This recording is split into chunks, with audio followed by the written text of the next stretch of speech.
Sure. Well, we're out here at the migrant memorial that has been created by the community over the last few years and daily maintained by the community out here for the last few years that recognizes the lives lost in 2022 in June. There was an act of vandalism to attempt to destroy this memorial last night.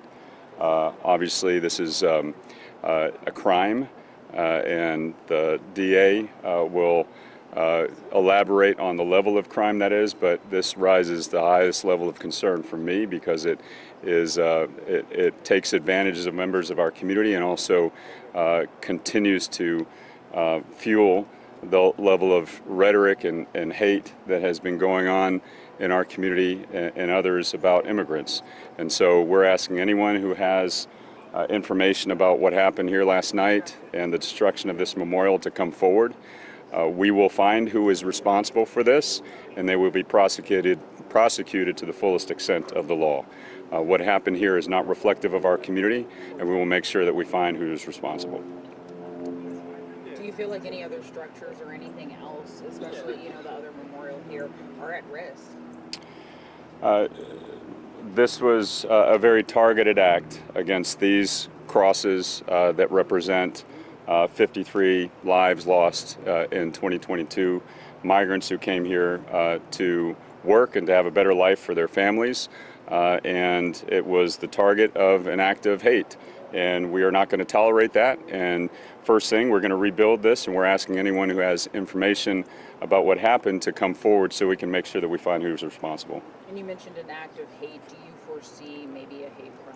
I'll let the DA talk about that, but clearly this is not an accident, the site that was selected for this kind of crime, and this is clearly an affront to the values of our San Antonio community. And can you just touch on real quick the significance of the timing with the trial?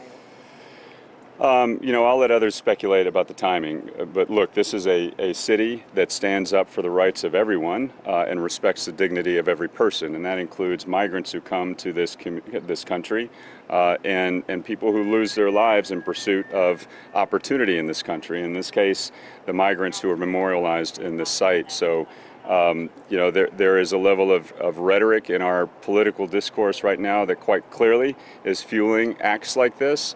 And it is not tolerated in San Antonio, and in this case, it won't be tolerated. We're going to find who's responsible and make sure that the weight of the law falls on them.